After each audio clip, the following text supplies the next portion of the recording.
डोळे बघा नीट तर आपल्याला दिसेल महाराष्ट्र नीट।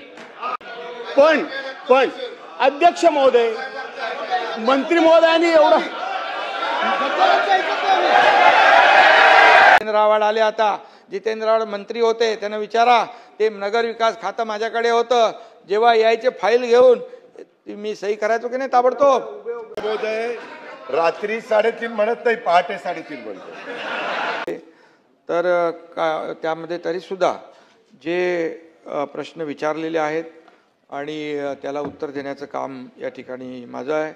आणि म्हणून स्थानिक स्वराज्य संस्थांच्या बाबतीमध्ये देखील, निवडणुकांच्या बाबतीत देखील चर्चा या ठिकाणी उपस्थित केली। स्थानिक स्वराज्य संस्थांच्या निवडणुका होत नसल्याने या संस्थांवर काही वर्षांपासून शासनाचं नियंत्रण आहे आणि प्रशासक नेमल्यामुळे कामं होत नाहीत, असं विजय वडेट्टीवार साहेबांनी देखील मुद्दा उपस्थित केला।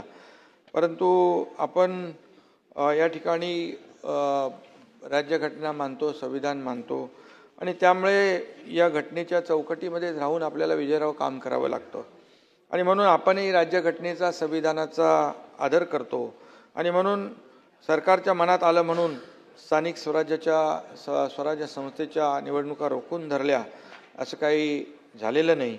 आणि म्हणून या ठिकाणी मी सांगू इच्छितो विजय भाऊ आणि भास्करराव, आपल्याला याने विजयरावांना पण, की राहुल वाघ विरुद्ध महाराष्ट्र शासन या प्रकरणामध्ये सर्वोच्च न्यायालयाने 20 ऑगस्ट 2022 रोजी निवडणूक प्रक्रियेला जैसे ते ठेवण्याचे आदेश दिले होते।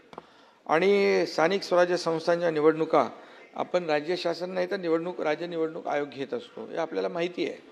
आणि त्यामुळे न्यायालयाच्या आदेशानुसार राज्य निवडणूक आयोगाला निवडणुका घेणं शक्य झालं नाही आणि त्यामध्ये ओबीसी आरक्षण महत्त्वाचा मुद्दा होता आणि ओबीसीला आरक्षण मिळालं पाहिजे या स्थानिक स्वराज्य संस्था निवडणुकांमध्ये, ही आपल्या सगळ्यांचीच भावना आहे।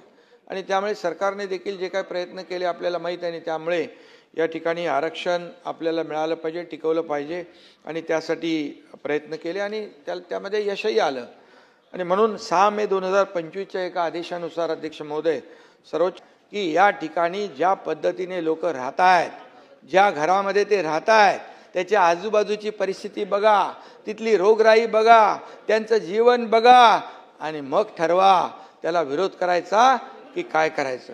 आणि म्हणून या ठिकाणी आज अनेक लोकांनी त्याला सहकार्य केलं, ज्यांना कळलं की या ठिकाणी रस्ते होतील, आज असे बोळ आहेत, बारीक बारीक बोळ, त्यामधून जाणार कसा। गणपतीमध्ये मी गेलो होतो, मला राहुल शेवाळे घेऊन गेले होते, कसे राहतात लोक, कसे तिथे जीवन जगतात, हा देखील विचार केला पाहिजे। आणि म्हणून मी एवढंच सांगतो, या ठिकाणी रेल्वेच्या जागेत काम सुरू झालंय, हा प्रकल्प जो आहे याचा मास्टर प्लॅन बघा आणि त्यानंतर टीका करा। आणि म्हणून मराठी मतदानाच्या आधी मराठी म्हणायचं मी आणि तू, आणि निवडून आल्यावर म्हणायचं मराठी माणसाला कोण रे तू।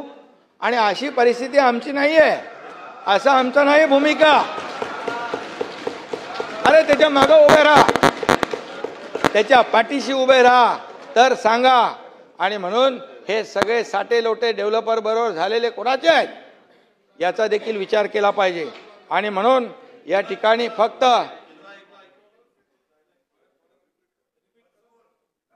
एकदाच होतं ते, एवढं आवडला।